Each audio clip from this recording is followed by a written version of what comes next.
Avez-vous déjà regardé votre chat dans les yeux, vous demandant quel secret se cache derrière ce regard indépendant? Aujourd'hui, nous partons pour un voyage dans le temps, à l'époque des châteaux, des chevaliers et des sombres superstitions.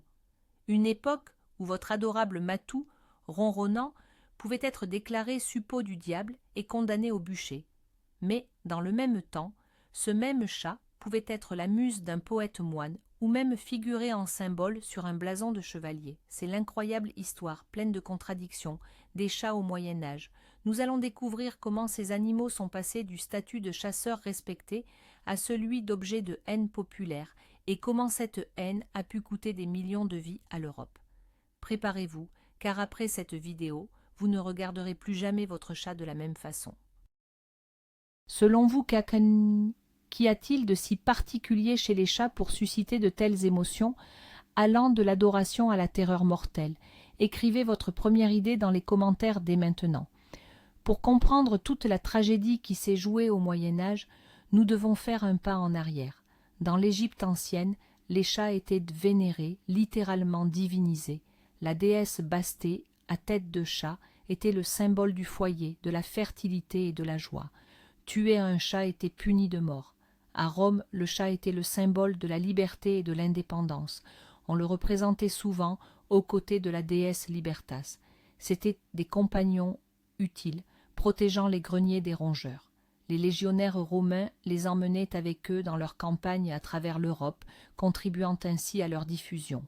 Ainsi, au début du Moyen Âge, vers le vieux siècle de notre ère, les chats étaient déjà bien connus des Européens. Ils avaient fermement établi leur niche en tant qu'animaux pratiques et utiles. Ils vivaient dans les villages, les villes, les monastères et les châteaux, accomplissant leur mission principale, chasser les souris et les rats. Personne n'aurait pu imaginer que, quelques siècles plus tard seulement, cette créature utile se transformerait aux yeux du public en un être démoniaque, ne méritant que le feu. Qu'est-ce qui a mal tourné? C'est par cette question que commence notre histoire sombre et complexe. Pendant le haut Moyen Âge, ces siècles obscurs qui ont suivi la chute de l'Empire romain, la vie était incroyablement rude et pragmatique. Les populations, concentrées sur la survie, n'avaient que faire des constructions symboliques complexes liées aux animaux. Le chat était donc valorisé avant tout pour ses qualités utilitaires. Imaginez un village ou une ville médiévale. L'hygiène était rudimentaire, les déchets étaient souvent jetés directement dans les rues, créant un environnement propice à la prolifération des rats et des souris. Or, ces rongeurs n'étaient pas de simples nuisibles. Ils détruisaient les précieuses réserves de céréales dont dépendait la survie de toute la communauté. Une mauvaise récolte suffisait à provoquer la famine, mais une infestation de rongeurs pouvait anéantir le peu qui avait été mis de côté. Dans ce monde, le chat n'était plus un simple compagnon, c'était un véritable rempart, le garant de la sécurité alimentaire. Il représentait une arme biologique essentielle contre la principale menace à la survie collective. Les lois de l'époque reflétaient parfaitement cette valeur. Par exemple, au pays de Galles, au Xe siècle, les lois du roi Hywel le Bon fixaient une valeur exacte pour le chat. Un chaton nouveau-né valait un penny. Dès qu'il ouvrait les yeux, 2 pennies. Et après qu'il avait attrapé sa première souris, son prix montait à 4 pennies, ce qui équivalait au coût d'une brebis. Tuer un chat qui protégeait la grange royale était puni d'une amende colossale. Le coupable devait verser une quantité de grains suffisante pour masquer entièrement le corps de l'animal pendu par la queue, de sorte que la pointe de la queue touche à peine le sol. Ceci illustre à quel point les talents de chasseur du chat étaient estimés. Il était une partie intégrante de l'économie médiévale, un rouage petit, mais absolument irremplaçable dans le mécanisme de la survie. Son activité nocturne, son silence et ses yeux brillants dans l'obscurité n'inspiraient pas encore la peur, mais plutôt un profond respect pour sa nature mystérieuse et l'efficacité de son instinct de prédateur. Durant cette période, le chat était simplement un chat, un être utile vivant en étroite collaboration avec l'homme. Les chats tenaient une place particulière dans les monastères. Au Moyen Âge, ces lieux n'étaient pas seulement des centres de vie religieuse, mais aussi de véritables foyers de culture, d'éducation et de savoir. Les moines y passaient leur temps à recopier de précieux manuscrits, créant de véritables œuvres d'art. Et là, ils faisaient de face au même ennemi que les paysans, les rongeurs. Souris et rats pouvaient anéantir en une seule nuit le travail de toute une vie d'un copiste, s'attaquant aux inestimables pages de parchemin. C'est pourquoi le chat, dans le scriptorium monastique, n'était pas un luxe, mais une nécessité absolue. C'était le gardien silencieux et vigilant du savoir. Le cas le plus célèbre de cette relation privilégiée est un poème irlandais du IXe siècle, écrit par un moine anonyme dans la marge d'un manuscrit. Il est dédié à son chat, Pangurban, dont le nom signifie « le foulon blanc ».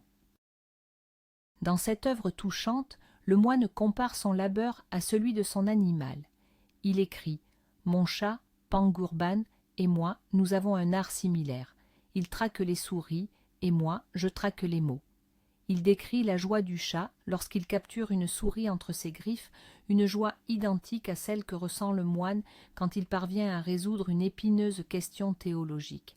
Ce poème est un témoignage remarquable de l'amitié chaleureuse et de la camaraderie entre l'homme et l'animal à cette époque. Il n'y a ici aucune trace de la future démonisation. Le chat est un ami, un compagnon, un frère d'armes dans la chasse. Il n'est pas seulement utile, il est source de joie et d'inspiration. De telles relations n'étaient probablement pas rares. Dans le silence des bibliothèques monastiques, où les moines passaient de longues heures solitaires, la présence d'une créature tranquille et ronronnante devait être un véritable réconfort. Le chat était un rappel vivant du monde simple et harmonieux de la création divine, contrastant avec les recherches théologiques complexes et parfois douloureuses. Pangurban est devenu le symbole de cette facette lumineuse de l'histoire médiévale des chats, une facette dont nous parlerons malheureusement de moins en moins à mesure que nous avancerons dans les siècles. Prenons la direction du nord, vers les terres des Vikings. Ces intrépides navigateurs et guerriers accordaient également une grande importance aux chats, et ils avaient d'excellentes raisons pour cela. Premièrement, comme partout ailleurs en Europe, les chats étaient des chasseurs de rongeurs irremplaçables. À bord des dracars, les célèbres navires vikings qui entreprenaient de longs voyages vers le Groenland, l'Islande et même l'Amérique du Nord, les chats protégeaient les réserves de provisions et mettaient à l'abri les cordages et les voiles que les rats auraient pu aisément ronger. Avoir un chat à bord était synonyme de navigation réussie et sécurisée. Deuxièmement, les chats jouaient un rôle crucial dans la mythologie scandinave. La puissante déesse Freya, associée à l'amour, la beauté, la fertilité et la guerre, traversait le ciel sur un char tiré par deux grands chats. Selon la légende, ces félins majestueux étaient un présent du dieu Thor. Ce statut divin conférait sans aucun doute aux chats une auréole de respect particulière. Ils étaient considérés comme les animaux sacrés de Freya, et leur faire du mal aurait constitué une insulte à la déesse elle-même. On pense d'ailleurs que ce sont les Vikings qui ont contribué à la diffusion de la race aujourd'hui connue sous le nom de chatte des forêts norvégiennes. Ces animaux, grands, robustes et dotés d'un pelage épais, étaient parfaitement adaptés au climat rude de la Scandinavie et constituaient d'excellents chasseurs. Les découvertes archéologiques dans les campements vikings confirment la présence généralisée des chats. Leurs ossements sont retrouvés aussi bien dans les restes domestiques que dans les sépultures, témoignant de leur grande importance. De plus, les chats n'étaient pas seulement des compagnons pratiques, ils étaient peut-être aussi un symbole de confort domestique. Lorsque les Vikings fondaient de nouvelles colonies, ils emportaient avec eux le bétail, les graines et bien sûr les chats, afin de recréer un environnement familier et d'assurer la protection de leur nouveau foyer. Ainsi, dans le monde viking, le chat était un être aux multiples facettes, un membre indispensable de l'équipage, un puissant symbole mythologique et le gardien du foyer. Cette période marque un nouvel exemple de la coexistence harmonieuse entre l'homme et le chat, avant que les sombres nuages de la superstition ne commencent à s'amonceler sur l'Europe. Quand on se penche sur les terres slaves, on y découvre une ambivalence similaire vis-à-vis du chat, une dualité qui se généralisera plus tard à toute l'Europe. D'une part, le chat était intimement lié au foyer et considéré comme le compagnon du domovoi. Le domovoi, l'esprit gardien de la maison, prenait souvent l'apparence d'un félin, ou du moins montrait une affection particulière pour ses animaux. Il était coutume, lors d'un emménagement, de laisser le chat être le premier à franchir le seuil. On pensait qu'il négocierait avec le domovoi et assurerait la prospérité de la nouvelle famille. La couleur du chat importait également. Le tricolore portait bonheur, tandis que le chat noir, contrairement aux superstitions européennes ultérieures, était perçu comme le meilleur protecteur contre les voleurs et les esprits malveillants. Il était censé absorber toutes les ondes négatives. Le chat incarnait le confort, la chaleur et une vie de famille paisible. Ses ronronnements apaisaient et sa seule présence offrait un sentiment de sécurité. Cependant, d'autre part, on distingue déjà des connotations négatives dans le folklore slave. Le mystère entourant le félin, son mode de vie nocturne, sa démarche furtive et ses yeux brillants suscitaient aussi de sombres associations. Le chat pouvait être le compagnon d'une sorcière ou de Baba Yaga. Pensons également au Côté Bayoun, le chat conteur, dont les histoires endormaient et causaient la perte des voyageurs. Cette dualité, gardien du foyer et à la fois complice du mal, était fondamentale. Elle reflétait la nature intrinsèque du chat, câlin et domestique à un instant, puis sauvage, prédateur et indépendant l'instant d'après. Cette ambivalence a servi de terreau fertile aux futures semences de la démonologie chrétienne. Tant que les croyances païennes restaient dominantes, ces deux facettes de la nature féline coexistaient pacifiquement dans l'esprit populaire. Mais avec l'avènement et la consolidation du christianisme qui exigeait une séparation claire du monde entre le bien et le mal, le divin et le diabolique, cette dualité n'avait plus sa place. Tout ce qui touchait aux dieux païens, aux esprits et à la magie fut activement éradiqué et diabolisé. Le chat, avec son riche passé folklorique, se retrouva dès lors dans une position extrêmement vulnérable. Mais alors comment s'est produit ce basculement fatidique? Comment le chat, autrefois chasseur respecté et symbole de foyer, a-t-il pu devenir une incarnation du mal? La réponse réside dans la tourmente religieuse et sociale qui a secoué l'Europe au Moyen-Âge central, soit du XIe au XIIIe siècle. C'est à cette époque que l'Église catholique a vu son autorité sérieusement menacée par la propagation des doctrines hérétiques. Parmi les plus influentes figurait le catharisme, très présent notamment dans le midi de la France. Les cathares prônaient le dualisme, croyant que le monde était divisé en deux principes, le bien spirituel créé par Dieu et le mal matériel, l'œuvre du diable. L'Église y voyait une hérésie majeure et une menace frontale à ses dogmes fondamentaux. C'est pour combattre ces hérétiques que l'Inquisition a été établie. Les inquisiteurs conduisaient des interrogatoires, recourant souvent à la torture pour extorquer aux suspects des aveux d'hérésie et de sorcellerie. Au cours de ces procès, les rumeurs les plus extravagantes sur les rituels secrets des hérétiques étaient forgées et propagées. La propagande ecclésiastique fonctionnait à plein régime. Il fallait absolument créer une figure de l'ennemi, à la fois repoussante et terrifiante, afin de justifier les persécutions brutales. Et c'est là que le chat fait son entrée. Pourquoi cet animal plutôt qu'un autre? La première raison est son caractère farouchement indépendant. Le chien incarnait la fidélité et l'obéissance. Le chat, lui, était un électron libre. Il ne se soumettait pas à l'homme de manière inconditionnelle. Aux yeux de l'homme médiéval, obsédé par la stricte hiérarchie, cette indépendance était interprétée comme de l'orgueil et de l'insoumission, des traits directement associés au diable. Deuxièmement, son mode de vie nocturne et sa discrétion. Dans l'imaginaire médiéval, la nuit était le domaine des forces occultes. Le chat, qui glissait sans bruit dans l'obscurité, les yeux luisants, devenait le compagnon idéal de cette cohorte démoniaque. Troisièmement, il y avait son association avec d'anciens cultes païens, comme celui de la déesse Freya, que nous avons déjà évoqué. Or, tout ce qui relevait du paganisme était par définition jugé démoniaque par l'Église. Le chat s'est donc retrouvé pris dans l'œil d'une véritable tempête parfaite. La violente propagande ecclésiastique lancée pour éradiquer l'hérésie s'est superposée aux superstitions populaires et aux peurs ancestrales. Le chat est ainsi devenu le symbole idéal, visible et commode de tout ce qui était occulte, païen, hérétique et, en dernière instance, diabolique.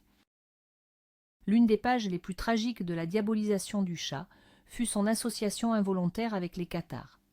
Comme nous l'avons déjà mentionné, les cathares constituaient un mouvement religieux puissant, particulièrement ancré dans le sud de la France. L'Église leur a mené une véritable guerre, que l'histoire retient sous le nom de croisade des Albigeois. Mais la seule force militaire ne suffisait pas. Il fallait aussi une puissante campagne idéologique. L'objectif était clair, prouver que les cathares n'étaient pas de simples chrétiens dissidents, mais de véritables suppôts de Satan. C'est là que s'est produite une étonnante manipulation linguistique et propagandiste. En fait, dans certaines régions germaniques, le mot « Ketzer », signifiant « hérétique », présentait une forte consonance avec le mot « Kater », qui signifie « chat ». Cette ressemblance phonétique fortuite fut un véritable cadeau pour les propagandistes. Ils se sont empressés de propager la rumeur selon laquelle les hérétiques cathares vénéraient les chats, des créatures habitées par le diable lui-même. Des histoires terrifiantes circulaient, décrivant des rassemblements nocturnes secrets où les cathares embrassaient le chat sous la queue en signe d'allégeance à Satan. Ces récits, maintes fois répétés et embellis, se sont rapidement répandus en Europe, suscitant l'horreur et le dégoût chez le peuple. L'image de l'hérétique et celle du chat fusionnèrent. Il est crucial de noter que les cathares eux-mêmes n'avaient probablement aucun lien particulier avec les félins. C'étaient des ascètes qui prêchaient l'amour de toute vie. Il est donc peu probable qu'ils aient martyrisé ces animaux ou inversement qu'ils les aient divinisés. Toute cette histoire n'était qu'une pure campagne de désinformation ou de ce qu'on appellerait aujourd'hui du Black PR, visant à discréditer l'ennemi. Mais ce mensonge eut des conséquences monstrueuses, spécifiquement pour les chats. La logique était simple pour l'homme du Moyen Âge, souvent peu éduqué. Si les hérétiques vénèrent les félins, cela signifie que les chats sont eux-mêmes des créatures hérétiques et démoniaques. Ainsi le chat, en raison d'une simple coïncidence de son et d'une calomnie ciblée, se retrouva associé au pire mal imaginable par l'Église. Ce fut l'un des premiers et des plus puissants coups portés à la réputation de toute la gent féline dont les conséquences se firent sentir durant des siècles. Si, jusqu'à présent, la diabolisation des chats n'était qu'une affaire de rumeurs et de propagande, en 1233, elle a reçu une confirmation officielle, pour ainsi dire documentée, venant du plus haut niveau de l'autorité. Le pape Grégoire IX publia alors une bulle pontificale intitulée Vox in Rama, ce qui signifie littéralement la voix à Rama. Ce document adressé à l'empereur germanique et au clergé était consacré à la lutte contre l'hérésie qui, selon le Saint-Père, prospérait en Allemagne. Mais le passage le plus terrifiant de cette bulle réside dans la description détaillée des prétendus rituels des hérétiques lucifériens, et la place centrale dans ces rites était réservée aux chats noirs. Écoutons attentivement ce qui a été couché sur le papier dans cet acte officiel de la papauté. Selon Vox in Rama, lors des rassemblements secrets, une grenouille géante faisait d'abord son apparition. Après l'avoir embrassé, le néophyte devenait pâle et émacié. Ensuite, un homme mystérieux, lui aussi maigre et blême, se montrait. En l'embrassant à son tour, le nouveau membre de la secte oubliait totalement la foi catholique. Après le festin, d'une statue qui trônait habituellement dans la salle, sortait un chat noir de la taille d'un chien. Il marchait à reculons, la queue dressée. Le nouvel adepte, puis le chef de la secte, devait alors embrasser ce chat sous la queue. Les bougies s'éteignaient ensuite et l'orgie commençait. Le pape Grégoire IX ne faisait pas que relayer des rumeurs. Il les transformait en un document officiel, leur conférant ainsi le poids et l'autorité du Saint-Siège. Cette bulle devint, en substance, l'arrêt de mort d'innombrables chats, surtout des noirs. Elle donnait aux inquisiteurs et au peuple la permission officielle de voir en chaque chat une incarnation potentielle du diable. Ce n'était plus une simple rumeur populaire, mais la position même de l'Église. Vox in Rama fut le catalyseur d'une paranoïa de masse. la chasse aux hérétiques se transforma en chasse aux chats. Ce document est l'exemple le plus frappant de la manière dont des paroles revêtues de l'autorité suprême peuvent conduire aux conséquences les plus destructrices et irrationnelles. Attardons-nous un instant sur l'image précise du chat démoniaque que la bulle Vox in Rama et la propagande subséquente ont réussi à forger. Il ne s'agissait pas d'un simple esprit maléfique, mais bien d'une incarnation physique et concrète de Satan sur terre. Dans les rituels décrits, le chat apparaissait comme un objet d'adoration se substituant au Christ. Le baiser sous la queue était une parodie du baisement du crucifix ou de la main du prêtre.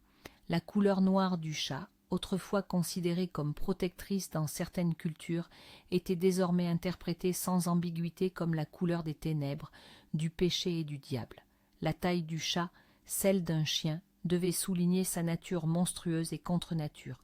Le fait qu'il se déplace à reculons symbolisait la perversion totale de l'ordre divin, car tout ce qui est diabolique est une inversion, une parodie du sacré. Cette image fut activement diffusée dans les sermons, les récits et plus tard dans les illustrations. On enseignait aux gens à craindre les chats. Leur comportement indépendant était interprété comme de la sournoiserie, leur activité nocturne comme une participation au sabbat. Même leur ronronnement autrefois apaisant pouvait désormais être perçu comme un murmure diabolique. La capacité du chat à apparaître et disparaître sans bruit, sa souplesse, son agilité, tout cela n'était plus la marque d'un excellent chasseur, mais la preuve de son essence surnaturelle et démoniaque. Le chat devint le réceptacle idéal de toutes les peurs humaines, la peur de l'obscurité, de l'inconnu, de la tentation et du péché. Il était là, dans chaque foyer, tout en demeurant étranger et mystérieux. Ce mystère qui inspirait autrefois le respect, engendrait désormais la suspicion et la haine. Il est crucial de comprendre que pour l'homme médiéval dont la vision du monde était entièrement imprégnée de religion, la frontière entre le réel et le surnaturel était extrêmement ténue. Si le pape affirmait que le diable apparaissait sous la forme d'un chat noir, alors il en était ainsi, et n'importe quel chat noir croisé dans la rue pouvait ne pas être un simple animal, mais le prince des ténèbres lui-même, cherchant de nouvelles âmes à corrompre. À partir de ce moment, l'association entre le chat et le diable s'est solidement ancrée dans l'imaginaire collectif. Ce lien est rapidement devenu un moteur idéologique essentiel, alimentant les fameux procès en sorcellerie qui éclataient partout en Europe. La chasse aux sorcières, bien qu'elle ait culminé plus tard, au XVe et XVIIe siècle, puisait ses racines profondes dans ces peurs médiévales. Presque aucune accusation de sorcellerie n'était complète sans la mention d'un familier, cet esprit assistant prenant forme animale. Et la plupart du temps, ce familier était un chat. On croyait que le diable offrait un tel assistant à la sorcière pour l'aider dans ses méfaits, jeter des sorts, provoquer des maladies chez les gens et le bétail, ou empoisonner les puits. Selon les croyances, le chat familier se nourrissait du sang de la sorcière, celle-ci le nourrissant par une marque de sorcière spéciale sur son corps. Toute femme, surtout si elle était seule, âgée, vivant isolée et possédant un chat, était automatiquement suspectée. Le chat n'était plus un simple animal, il devenait la preuve matérielle de son alliance avec les forces du mal. Dans les procès-verbaux des interrogatoires de l'Inquisition, on trouve d'innombrables aveux, extorqués sous la torture, où des femmes racontaient comment leur chat leur parlait, leur donnait des conseils de sorcellerie ou se transformait en démon. L'image de la sorcière avec un chat noir sur l'épaule est devenue archétypale. Elle s'est solidement établie dans le folklore, la littérature et l'art. Ce stéréotype a été si puissant qu'il a traversé les siècles et reste encore aujourd'hui l'un des symboles les plus reconnaissables d'Halloween. Ainsi, le chat est devenu la victime non seulement de la paranoïa religieuse, mais aussi d'une misogynie profondément enracinée. La haine envers cet animal indépendant et mystérieux s'est confondue avec la peur et l'aversion pour la femme indépendante ou déviante. Leurs destins se sont tragiquement entremêlés. Accuser une femme de sorcellerie signifiait souvent aussi la condamnation à mort de son animal de compagnie. Les chats étaient brûlés vifs sur les bûchers avec leur maîtresse, comme s'ils ne formaient qu'un seul être, les deux moitiés, d'un pacte diabolique. La peur irrationnelle des chats atteignait de tels sommets qu'on voyait ces animaux se retrouver littéralement jugés selon toute la rigueur de la loi. Au Moyen Âge, les soi-disant procès d'animaux étaient une pratique courante. Aujourd'hui, cela peut nous paraître absurde, mais pour les contemporains, il s'agissait d'une procédure légale d'une grande gravité. On estimait que si un animal commettait un crime, par exemple un porc qui dévorait un nourrisson ou un taureau qui encornait une personne, il devait comparaître devant les tribunaux, exactement comme un être humain. L'animal se voyait désigner un avocat, des témoins étaient cités, et en cas de condamnation, il était exécuté, le plus souvent pendu ou brûlé. Les chats aussi se retrouvaient sur le banc des accusés lors de ces procédures. Néanmoins, ils n'étaient pas jugés pour de simples délits, mais bien pour sorcellerie et complicité avec le diable. L'un des cas les plus célèbres eut lieu en France au XVe siècle. Plusieurs chats furent officiellement accusés d'être les familiers des sorcières et de prendre part au sabbat. Ils furent jugés, déclarés coupables, puis brûlés en public sur la place. Ces procès n'étaient pas seulement des actes de cruauté, ils revêtaient un sens symbolique profond. L'exécution publique du chat était perçue comme un acte de purification, l'expulsion du diable hors de la communauté. C'était la représentation manifeste de la victoire du bien sur le mal, de l'ordre sur le chaos. Les gens croyaient qu'en détruisant le corps de l'animal, ils anéantissaient également l'entité démoniaque qui l'habitait. Ces jugements nourrissaient l'hystérie collective. Si l'instance judiciaire garante de la loi et de l'ordre reconnaissait un chat coupable de pacte avec Satan, c'était le signe que la menace était bien réelle. Cela renforçait d'autant plus la conviction populaire qu'il fallait se débarrasser de ces créatures dangereuses. Imaginez l'atmosphère qui régnait dans une ville lors d'un tel procès. Accusations, déposition de témoins, plaidoirie de l'avocat et du procureur, et enfin la lecture solennelle de la sentence de mort prononcée contre le chat.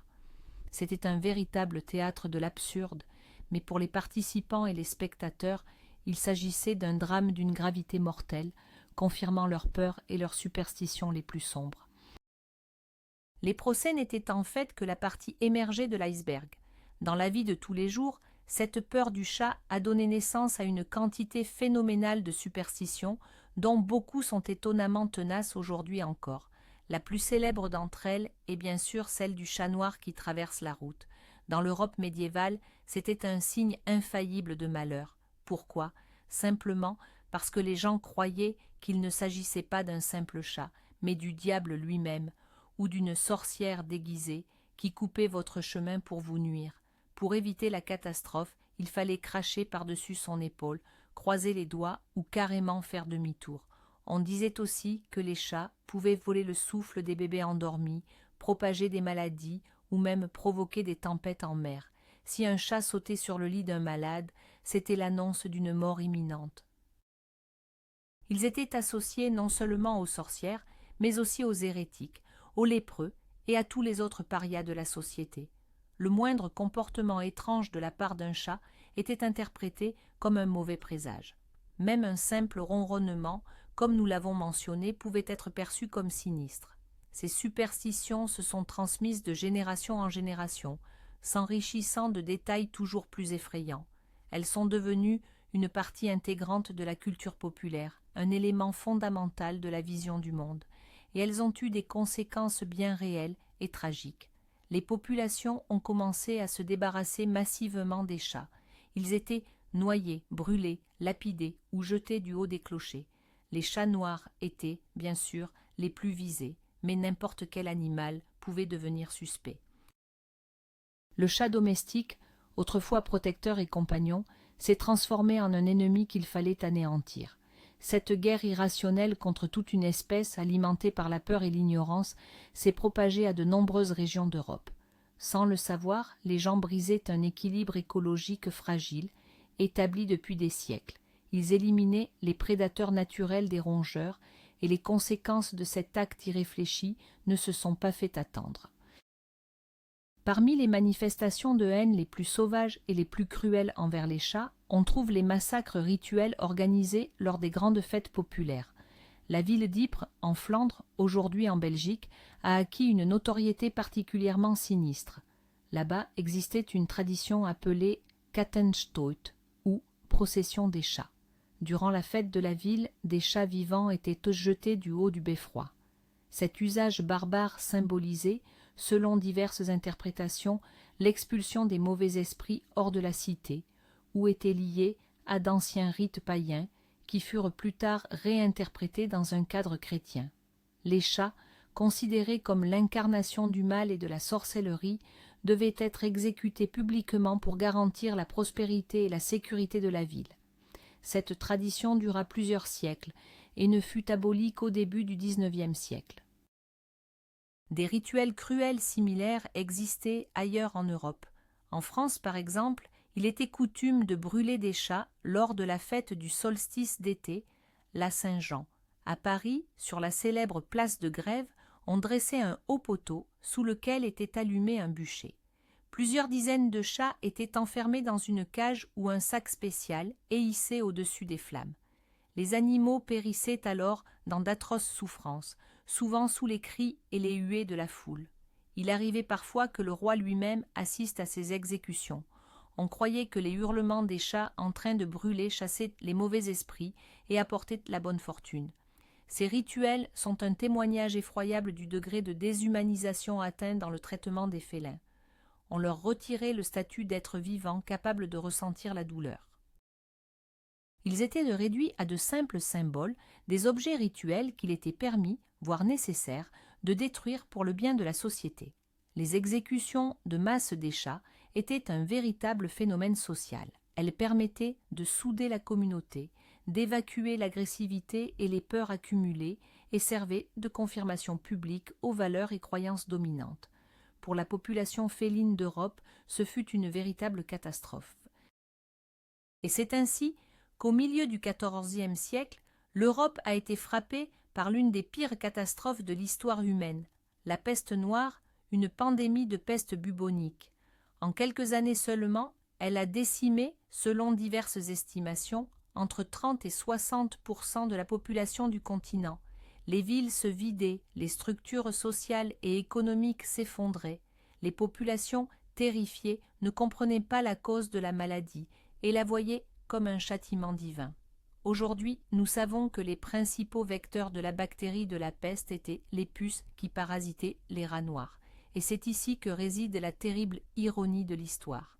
Au cours des 2 siècles précédents, les Européens, animés par une véritable paranoïa religieuse, avaient délibérément et massivement exterminé les chats, les principaux prédateurs naturels des rongeurs. Certes, nous ne pouvons pas affirmer que l'éradication des chats fut l'unique cause de la pandémie. La peste est un phénomène complexe, aux facteurs multiples, mais on ne peut nier l'évidence. La diminution drastique de la population féline a entraîné une croissance incontrôlée de la population de rats. Villes et villages étaient littéralement infestés de rongeurs. Granges, habitations, navires, les rats étaient partout, portant chacun des dizaines de puces infectées. Les hommes ont eux-mêmes, de leurs propres mains, créé les conditions idéales pour la propagation de cette maladie mortelle. Ils avaient anéanti leur petit allié, le seul rempart naturel contre les rongeurs, et se sont retrouvés seuls face à la peste. C'est un exemple tragique de la manière dont la superstition et l'ignorance peuvent mener à des conséquences bien réelles, tangibles et absolument catastrophiques.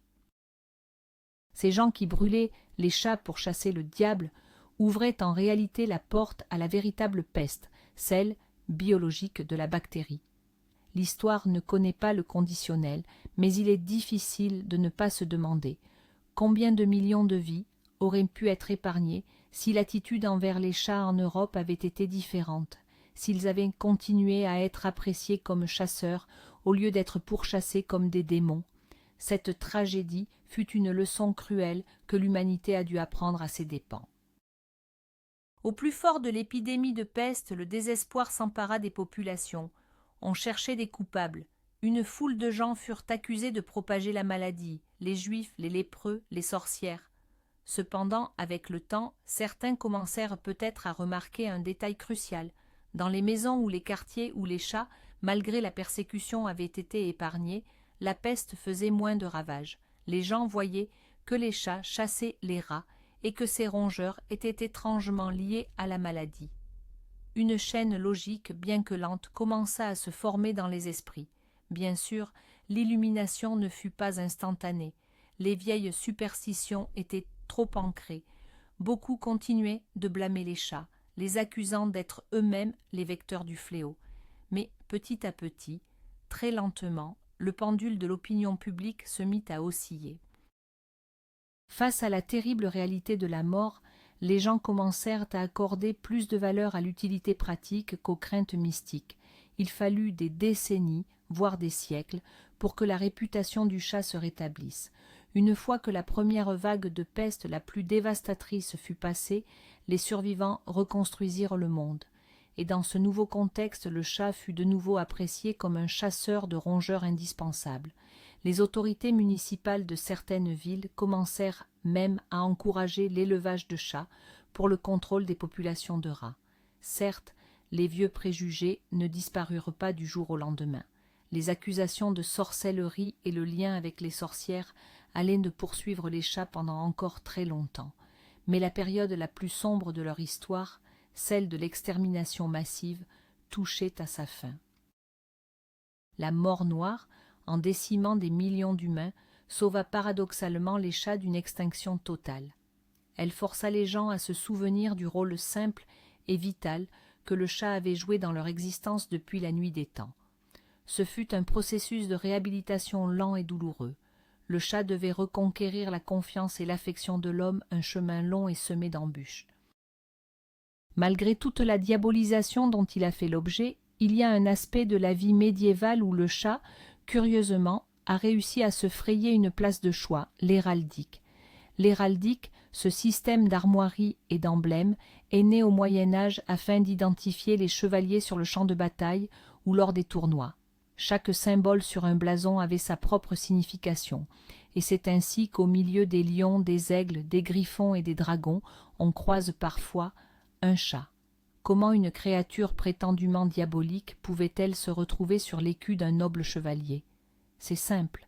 En héraldique, le chat symbolisait des qualités bien différentes. Avant tout, il représentait l'indépendance, la liberté et la vigilance. La devise qui accompagnait souvent les armoiries félines était « Touch not the cat, but a glove » ne touche pas le chat sans gants. C'était un avertissement clair aux ennemis, nous sommes indépendants, épris de liberté et prêts à nous défendre. Sur l'écu, le chat était aussi le symbole de la ruse, de l'agilité et de la capacité à voir dans l'obscurité, en d'autres termes, de la prévoyance face au danger. On sait que des armoiries ornées d'un chat appartenaient à de grandes lignées nobles en Bourgogne, en Écosse et en Allemagne. Par exemple, le clan Chaton écossais, une confédération de plusieurs clans, avait pour emblème le chat sauvage d'Écosse. Leur chef portait d'ailleurs le titre de Morer Chatan, le grand chat. Cela démontre que dans l'environnement aristocratique et chevaleresque, l'attitude envers les félins pouvait être radicalement différente de celle du peuple rongé par la superstition. Pour un guerrier ou un féodal, les qualités du chat, indépendance, vigilance et promptitude au combat, étaient des vertus et non des défauts. Le chat héraldique n'était donc pas le familier d'une sorcière, mais un animal noble et dangereux, symbole de liberté et de vaillance guerrière. Ce fait souligne, une fois de plus, à quel point l'attitude envers les chats était paradoxale durant le Moyen-Âge. Au même moment, au sein de la même société, on pouvait brûler le chat sur la place publique comme une incarnation du mal, tout en l'affichant fièrement sur un écu comme emblème de la plus grande bravoure. Mais qu'en était-il des puissants de ce monde? Les rois, les reines et les grands seigneurs féodaux avaient-ils des chats comme animaux de compagnie? Malheureusement, les preuves directes sont moins nombreuses qu'on ne le souhaiterait. Contrairement aux chiens, en particulier les chiens de chasse, qui figuraient souvent aux côtés de leurs nobles maîtres, les chats apparaissaient plus rarement dans les chroniques officielles et sur les portraits d'apparat. Nous disposons néanmoins de quelques informations. Il est bien connu que le célèbre cardinal de Richelieu, vivant déjà à la fin du Moyen-Âge, possédait une véritable collection de chats auxquels il donnait des noms originaux et dont il prenait grand soin. Mais même aux époques plus anciennes, il existe des indices suggérant la présence de chats dans les cours royales. Par exemple, Isabelle de France, épouse du roi d'Angleterre Édouard II au XIVe siècle, est réputée pour avoir gardé des animaux domestiques auprès d'elle, et il est fort probable que des chats aient figuré parmi eux. Le roi de Hongrie, Louis le Grand, aurait également, selon certaines sources, eu un faible pour les félins. Cependant, dans la majorité des cas, les chats des châteaux et des palais remplissaient la même fonction utilitaire que chez les gens du peuple. Ils chassaient les souris. Le château, avec ses immenses cuisines, ses celliers et ses souterrains, était un véritable paradis pour les rongeurs. La présence de chats était donc vitale pour préserver les stocks et maintenir l'hygiène. Il est probable que certains de ces chats de service aient fini par devenir les favoris de leur maître au fil du temps. Il n'est pas difficile d'imaginer une reine s'ennuyant dans ses appartements et trouvant du réconfort auprès d'un chat affectueux, mais ces relations restaient du domaine de la vie privée et personnelle, rarement documentée pour la postérité. Dans la culture officielle, le chat n'était pas considéré comme un animal noble, un compagnon digne d'un monarque, à l'opposé du faucon ou du lévrier. Pourtant, leur simple présence dans les résidences royales indique que, même au sommet de la hiérarchie sociale, leur utilité pratique l'emportait sur la peur superstitieuse. Le chat royal n'était peut-être pas un objet d'adoration, mais il était assurément un habitant précieux et indispensable du palais. Alors que les chats étaient rares dans la peinture officielle, on les retrouve étonnamment souvent dans les manuscrits médiévaux, en particulier dans les ouvrages enluminés, et là, leurs représentations sont d'une richesse et d'une ambiguïté fascinantes. D'un côté, nous voyons le chat dans son rôle le plus habituel, celui de chasseur de souris, souvent dans les marges de textes religieux, juste à côté de réflexions sérieuses sur Dieu et le salut de l'âme. Le moine copiste esquissait une petite scène amusante, un chat jouant avec une souris ou la poursuivant. Ces dessins, appelés marginalia, apportaient une touche d'humour et de vivacité dans l'univers austère du livre. Il semblait en nous dire « Oui, nous méditons sur l'éternel, mais la vie terrestre, avec ses petits drames quotidiens, continue aussi. » Dans ces représentations, le chat n'est rien d'autre qu'un chat, un animal agile et joueur. D'un autre côté, dans ces mêmes manuscrits, le chat prenait souvent une dimension allégorique. Par exemple, dans les fables et les paraboles, il pouvait symboliser la paresse, la perfidie ou l'hypocrisie. La scène où un chat joue avec sa proie avant de la dévorer pouvait illustrer la cruauté et la fausse bienveillance du diable qui s'amuse avec l'âme du pécheur. Dans les scènes religieuses, on le voyait parfois près de Judas lors de la scène, symbolisant la trahison, ou encore à côté d'Ève, dans la scène de la chute, faisant allusion à la tentation. Pourtant, le chat portait aussi des connotations positives. Dans les scènes de l'Annonciation ou de la Nativité, un chat paisiblement endormi au pied de la Vierge Marie pouvait symboliser le foyer, la tranquillité et le mal maîtrisé. L'artiste médiéval utilisait donc le chat comme un symbole universel, capable de véhiculer des significations totalement opposées selon le contexte. Cela souligne la dualité de sa perception. Il était à la fois une créature domestique attachante et l'incarnation de la ruse diabolique.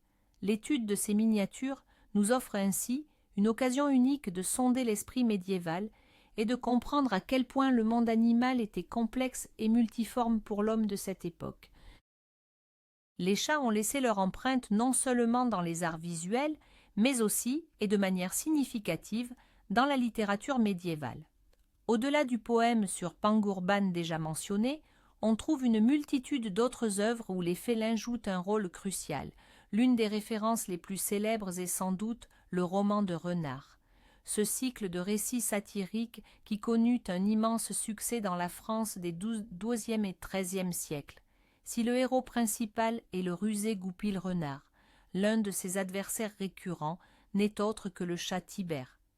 Tibère est dépeint ici comme un personnage ambigu. Intelligent et prudent, il est cependant orgueilleux et se retrouve parfois piégé par son excès de vanité. Il n'est pas l'incarnation du mal, mais représente plutôt un féodal typique, avec ses qualités et ses défauts. Les chats sont également des figures fréquentes des fables, s'inscrivant dans la pure tradition antique d'Ésope. Dans ses courts récits moralisateurs, le chat incarne souvent la ruse, l'hypocrisie et la menace sournoise. Pensons par exemple à la célèbre fable de la vieille souris, qui conseille à ses congénères d'attacher un grelot au cou du chat pour entendre son approche. Cette histoire est devenue une expression courante pour désigner un plan ingénieux, mais irréalisable.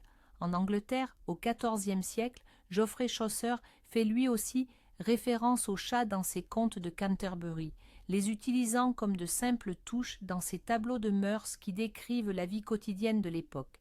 Il existait également des contes populaires mettant en scène des chats comme personnages principaux. Évoquons l'ancêtre du célèbre chatte-beauté, dont les racines remontent au Moyen Âge. Dans ces récits, le chat apparaît souvent comme un adjuvant magique, un trickster, qui, grâce à son intelligence et sa débrouillardise, mène son maître au succès. Les représentations littéraires des chats, tout comme leurs pendants artistiques, étaient extrêmement variées.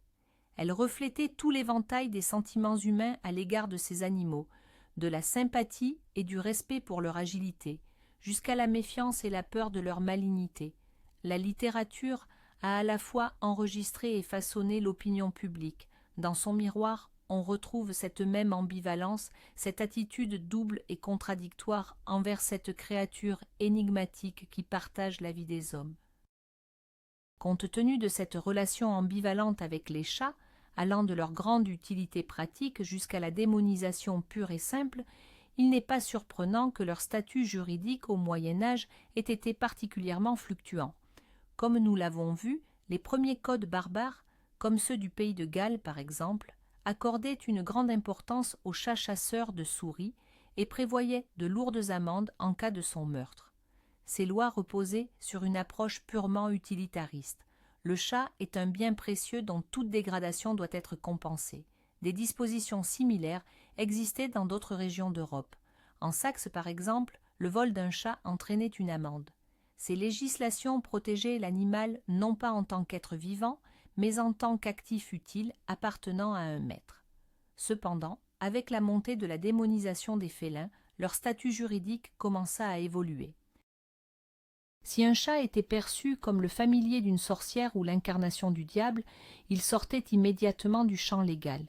Il devenait non plus un objet de droit, mais un objet de persécution religieuse. On pouvait, et même on devait, l'éliminer sans encourir la moindre sanction. L'exécution d'un tel animal était même considérée comme un acte de dévotion. Il en résultait une situation paradoxale. D'un côté, la loi pouvait protéger le chat du fermier chassant les souris dans la grange.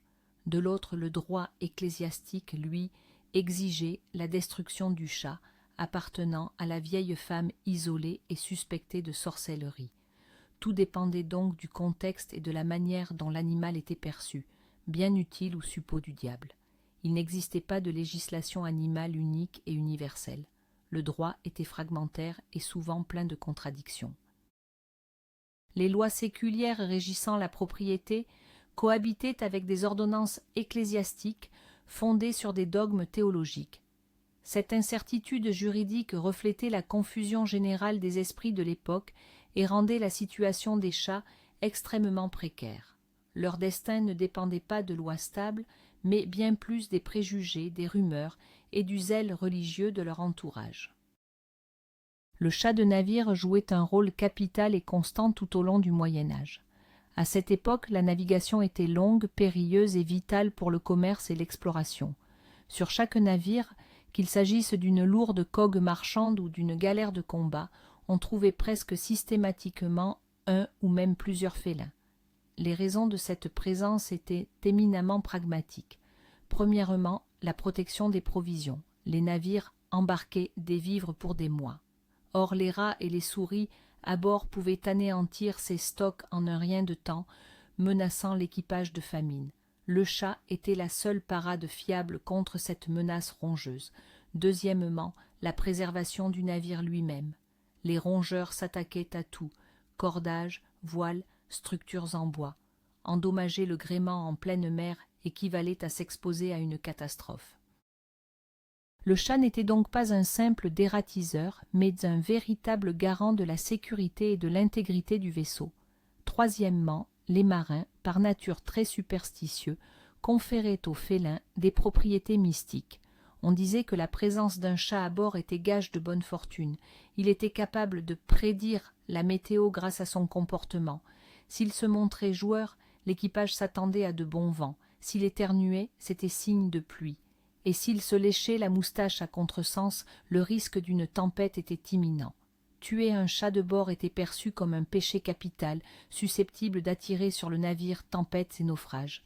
Le chat était un membre d'équipage à part entière, tenu en haute estime.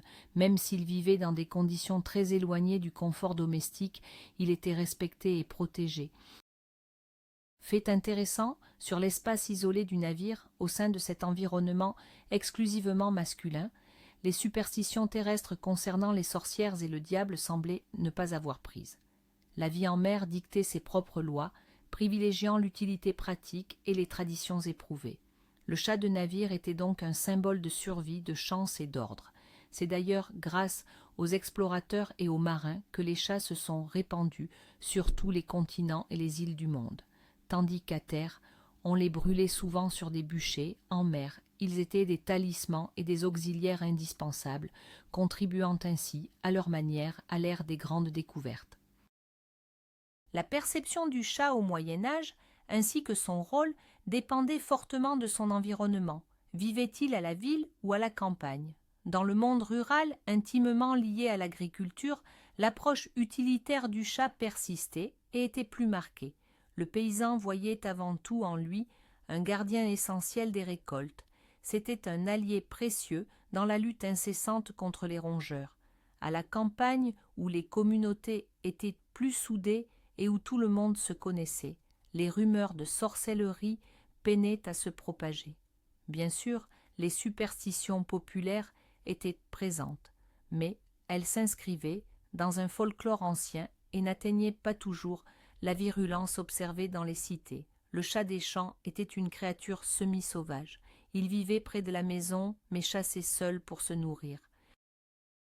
On le nourrissait rarement intentionnellement, et la relation était davantage un partenariat pratique qu'un lien sentimental. En ville, la situation était radicalement différente. Les cités médiévales étaient surpeuplées, insalubres, ravagées par les maladies et marquées par de profonds contrastes sociaux. C'était un terreau idéal pour l'émergence de peurs collectives et d'hystérie. C'est précisément dans les centres urbains que l'Inquisition agissait avec le plus de zèle. On y trouvait une population plus lettrée, capable de lire les pamphlets et les bulles qui décrivaient les horreurs de l'hérésie et de la sorcellerie.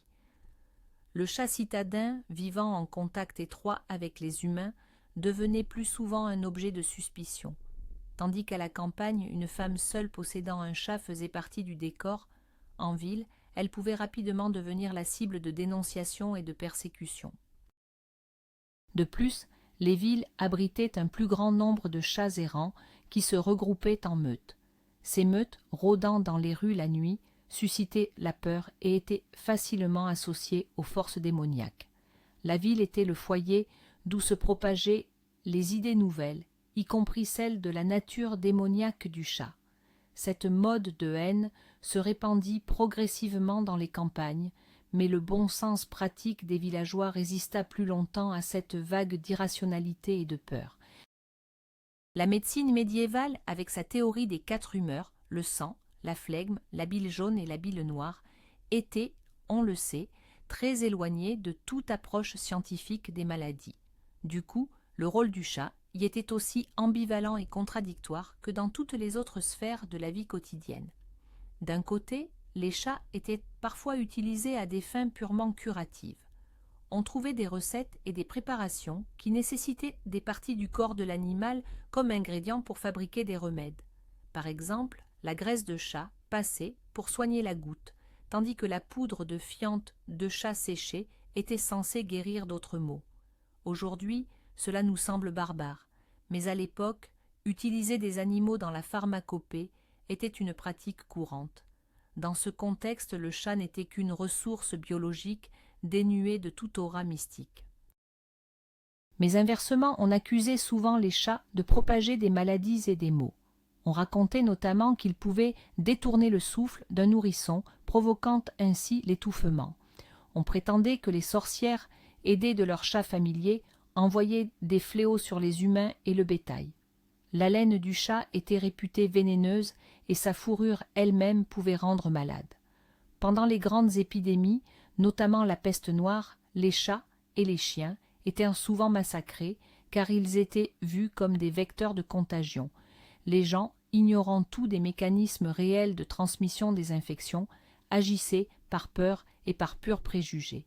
Le paradoxe était total. On tuait l'animal pour en faire un remède, mais on le massacrait également pour tenter d'enrayer une maladie qu'il était censé répandre. C'est une illustration frappante du chaos qui régnait non seulement dans la médecine médiévale, mais aussi dans les esprits. En l'absence de toute démarche scientifique, la frontière entre soigner, pratiquer la magie et céder à la superstition était quasiment inexistante. Le chat, comme à son habitude, se retrouvait au cœur de ces contradictions, oscillant entre l'ingrédient miracle et la source mythique et maudite de toutes les pestilences. Fait intéressant, l'un des symboles les plus positifs associés aux chattes a voyagé de l'Antiquité jusqu'au Moyen Âge, mais n'y a trouvé presque aucun écho. Nous parlons ici du chat en tant que symbole de la liberté. Dans la Rome antique, le chat était fréquemment représenté aux côtés de Libertas, la déesse de la liberté. Cela s'expliquait par son indépendance farouche, son refus de se soumettre et de servir à l'opposé du chien. Le chat est un être qui va et vient à sa guise, libre de toute attache et maître de ses choix. Ce symbolisme était crucial pour les Romains, fervents défenseurs des libertés civiques. Après l'effondrement de l'Empire, l'image ne s'est pas éteinte complètement. Elle s'est maintenue dans certaines traditions héraldiques que nous avons déjà évoquées. Un blason arborant un chat et une devise célébrant la liberté était un héritier direct de cette lignée antique. Cependant, pour la société médiévale, structurée autour d'une hiérarchie stricte et de la dépendance vassalique, l'idée d'indépendance et d'autonomie individuelle n'était absolument pas centrale. Bien au contraire, l'insoumission, l'orgueil et l'entêtement étaient vus comme des péchés capitaux. Les vertus cardinales étaient l'humilité, l'obéissance et la loyauté envers le Seigneur. Dans ce contexte, l'indépendance féline était donc perçue de manière plutôt négative, interprétée non pas comme une noble liberté, mais comme un signe d'orgueil démoniaque. Ce symbole hérité de l'Antiquité était profondément étranger à la mentalité médiévale. Il a dû attendre son heure. Ce n'est que bien plus tard, à la Renaissance, et surtout durant l'époque moderne, lorsque l'humanisme, les droits de l'homme et la liberté ont retrouvé une place centrale, que l'image du chat, comme emblème de l'indépendance, réintégrera la culture européenne. Or, au Moyen Âge, cet aspect de sa nature n'était qu'un motif supplémentaire de suspicion. Le chat était, en quelque sorte, trop libre pour un monde qui ne l'était pas. Cela le rendait à la fois étranger et potentiellement dangereux aux yeux des populations habituées à la rigueur du système féodal. Quand on évoque les persécutions contre les chats au Moyen Âge, il est facile de tomber dans le piège de l'amalgame et d'imaginer qu'absolument tous les Européens haïssaient ces animaux et cherchaient à les exterminer. Mais l'histoire, on le sait, est rarement en noir et blanc. Il est crucial de déconstruire ce mythe de la haine totale et universelle. Premièrement, et nous l'avons souvent rappelé, l'utilité pratique du chat n'a jamais disparu. Les paysans, les marins, les moines copistes, les propriétaires d'entrepôts, tous ces gens continuaient d'apprécier le chat pour ses qualités de chasseur. Pour eux, le chat n'était pas un symbole du diable, mais une nécessité vitale. Deuxièmement, la géographie de ces persécutions était très inégale. L'hystérie a atteint son paroxysme dans les terres germaniques, en France et en Suisse, là où l'Inquisition était particulièrement forte et où la lutte contre l'hérésie était très active. À l'inverse, l'attitude envers les chats était beaucoup plus sereine en Angleterre, par exemple. On n'y a pas vu de bûchers massifs et les superstitions y étaient moins virulentes. Troisièmement, même dans les régions les plus touchées par la paranoïa, il y avait toujours des gens qui, malgré la propagande officielle et la pression sociale, continuaient d'aimer leurs chats. On n'a pas retenu leur nom, mais leur existence est certaine. Ce sont ces relations humaines simples qui n'apparaissent jamais dans les chroniques, l'amour d'un enfant pour son chaton, l'affection d'une femme seule pour son compagnon, l'amitié d'un moine avec le chat du monastère, tout cela coexistait avec la démonologie officielle. Ces gens cachaient leurs félins, les protégeaient et ignoraient superbement les préjugés. Il ne faut donc pas imaginer le Moyen-Âge comme une époque où absolument tout le monde chassait les chats. Ce fut une époque de profondes contradictions. L'idéologie officielle, souvent imposée par l'Église, côtoyait la sagesse populaire, les impératifs pratiques et une simple affection humaine. La haine envers les chats fut un phénomène puissant, certes, mais jamais universel. Si le chat est devenu un symbole aussi puissant de la sorcellerie, c'est en grande partie à cause du lien singulier qu'il entretenait avec les femmes. Dans la société médiévale patriarcale, la femme occupait une place subordonnée. Son rôle principal se limitait strictement à celui d'épouse et de mère. Cependant, certaines femmes échappaient toujours à ce moule strict: les veuves, les vieilles filles, les guérisseuses ou les sages-femmes. Souvent, elles vivaient seules, jouissaient d'une certaine indépendance économique et détenaient un savoir, notamment en herboristerie, qui suscitait chez leur entourage un mélange de respect et de profonde méfiance. Or, très fréquemment, ces femmes solitaires avaient des chats pour compagnons. Pour une femme privée de famille ou de statut social reconnu, le chat représentait parfois le seul être proche, une source de chaleur et d'affection. Réciproquement, le chat, d'autant plus qu'il était lui-même souvent pourchassé, trouvait refuge et nourriture auprès de ces femmes. Un lien spécial se tissait alors, fondé sur le soutien mutuel et peut-être sur la similarité de leurs statuts de parias sociaux. Or, cette alliance même, celle d'une femme autonome et d'un animal indépendant, était profondément suspecte pour la mentalité patriarcale. Elle dérogeait à l'ordre établi.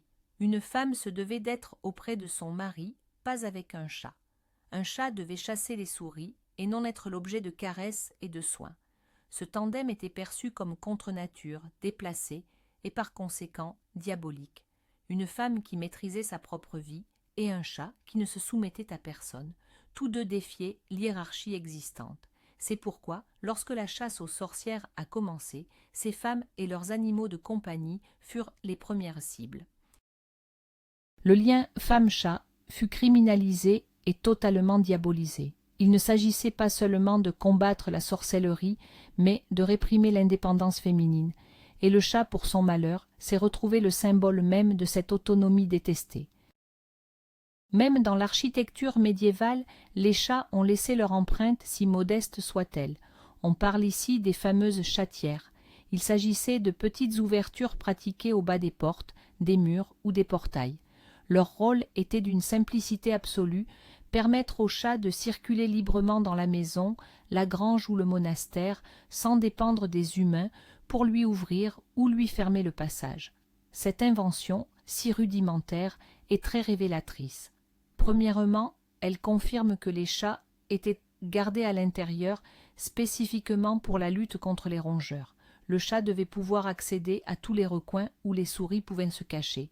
Deuxièmement, cela témoigne d'une reconnaissance de la nature profonde du félin. Les gens comprenaient que le chat est un chasseur nocturne et qu'il lui fallait pouvoir entrer et sortir librement à toute heure du jour et de la nuit. Créer un accès dédié était un signe de respect pour son mode de vie et une reconnaissance de son utilité. On retrouve ces chatières dans de nombreux bâtiments anciens à travers l'Europe, des châteaux, des églises, des fermes. Elles constituent une preuve silencieuse mais extrêmement convaincante du fait que, malgré toutes les superstitions de l'époque, le côté pratique de la vie l'emportait souvent. L'homme qui, le jour, pouvait écouter des sermons sur la nature diabolique des chats, découpait tranquillement le soir un trou spécial dans sa porte pour son chat dératiseur.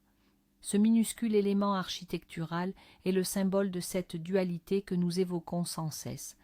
Il démontre comment, dans la vie de tous les jours, les gens trouvaient un compromis entre les peurs mystiques et les nécessités pratiques du foyer. Le chat pouvait être décrit de 1000 manières dans les traités théologiques, mais dans la réalité d'un foyer, il était un employé essentiel à qui l'on devait assurer la liberté de mouvement pour l'exécution de ses tâches. Les sons émis par les chats, ronronnement et miaulement, ont reçu au Moyen Âge des interprétations très variées. Le ronronnement, ce phénomène unique et encore partiellement inexpliqué aujourd'hui, suscitait une perplexité toute particulière. Dans un contexte positif, par exemple dans le silence d'une cellule monastique, il pouvait être perçu comme un son apaisant et réconfortant, un symbole de tranquillité domestique et d'harmonie. Mais dans une atmosphère de peur et de suspicion, ce même son pouvait prendre une teinte sinistre. D'où venait ce grognement étrange? N'était-ce pas la manifestation d'une force intérieure et occulte? Les gens en ignoraient la nature, et tout ce qui était incompréhensible était facilement déclaré diabolique. Le ronronnement d'un chat, assis sur les genoux d'une femme accusée de sorcellerie, pouvait être présenté lors d'un procès comme la preuve de sa collusion avec le malin, le bruit étant interprété comme le chat, lui, chuchotant des incantations. Le miaulement était également interprété diversement. Un miaulement ordinaire, une simple demande de nourriture ou d'attention, était perçu de manière neutre. En revanche, les concerts, félins bruyants et stridents, surtout pendant la période des amours, inspiraient la terreur. Ces cris nocturnes, qui ressemblaient parfois aux pleurs d'un nourrisson, passaient pour les bruits d'un sabbat, les voix de démons réunis pour leur sombre dessein. On croyait que les sorcières pouvaient comprendre le langage des chats et converser avec leurs familiers par le biais de ces miaulements. Ainsi, chaque son émis par un chat pouvait être interprété de manière positive ou négative, tout dépendait du contexte et de l'état d'esprit de l'auditeur. Dans un monde où l'on décelait des signes et des présages à chaque coin de rue, les bruits félins constituaient un terreau fertile pour toutes sortes d'interprétations superstitieuses, aggravant encore la méfiance envers ces animaux. L'héritage médiéval concernant les chats s'est révélé d'une résistance stupéfiante. La plupart des peurs et des préjugés nés au cours de cette ère sombre nous ont rejoints, bien qu'aujourd'hui sous une forme atténuée ou purement rudimentaire. Le vieux dicton sur le chat noir qui traverse la route est l'héritier direct de la terreur médiévale suscitée par le familier des sorcières. Bien que la foi dans le diable ait largement disparu, ce besoin instinctif d'éviter le mauvais sort force encore certains d'entre nous à dévier de leur trajectoire. L'image de la sorcière sur son balai, avec un chat noir sur l'épaule, est un cliché qui s'est solidement ancré dans notre culture grâce au procès de l'Inquisition.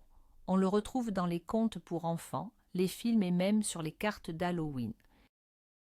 L'idée même que le chat soit un animal rusé, sournois et égoïstement indépendant est en grande partie l'écho de cette époque où son autonomie était interprétée comme de l'orgueil diabolique. En opposition totale, le chien est, lui, resté le symbole de l'amitié et de la loyauté inconditionnelle. D'un autre côté, une image positive du chat, celle du protecteur porte-bonheur, a également des racines médiévales. La statuette japonaise du mannequin Neko, avec sa patte levée, ou la croyance anglaise selon laquelle un chat noir dans la maison est un signe de prospérité, sont des exemples de cette vision alternative et plus positive qui existait aussi dans différentes cultures. L'histoire des chats au Moyen Âge n'est pas qu'une simple collection de faits amusants ou effrayants. C'est un puissant rappel de la facilité avec laquelle la peur, l'ignorance et la propagande peuvent transformer une créature innocente en ennemi public. C'est une leçon sur la façon dont les croyances irrationnelles peuvent engendrer des conséquences concrètes et catastrophiques. En étudiant cette histoire, nous comprenons mieux non seulement le passé, mais aussi le présent, et nous réalisons à quel point les ombres d'un Moyen-Âge lointain et contradictoire sont profondément ancrées dans notre culture et même dans notre subconscient collectif. Quel a donc été le parcours du chat au Moyen-Âge ? Ce fut une véritable épopée pleine de rebondissements et de tragédies, d'une chasseuse indispensable dans les granges et d'une muse pour les moines, elle devint l'incarnation du diable, que l'on brûlait sur les bûchers. De symbole de liberté sur les blasons des chevaliers à pièce à conviction, dans les procès de sorcellerie. Le point culminant de cette tragédie fut, bien sûr, la peste noire. En exterminant les chats, son principal allié contre les rats, l'Europe médiévale a peut-être elle-même signé son arrêt de mort. Ce fut une leçon cruelle et sanglante qui obligea les gens à revoir leur jugement et, très lentement, à rendre au chat la place qu'il méritait aux côtés de l'homme. L'histoire du chat au Moyen-Âge est un miroir qui reflète toutes les peurs, les espoirs, les erreurs et les contradictions de cette époque. Elle nous montre à quel point la frontière est mince entre l'adoration et la haine, et avec quelle facilité l'une peut se transformer en l'autre sous l'influence de l'idéologie ou de l'hystérie collective. Merci d'avoir parcouru ce chemin avec nous. Si ce sujet vous a intéressé, n'oubliez pas de vous abonner à la chaîne et de laisser un pouce bleu à cette vidéo. Cela nous aide énormément à créer de nouveaux contenus. Et maintenant, une question pour vous. Selon vous, quel est le fait que vous avez appris aujourd'hui qui est le plus choquant ou le plus surprenant? Qu'est-ce qui vous a le plus marqué dans cette histoire? Laissez votre avis en commentaire, discutons-en.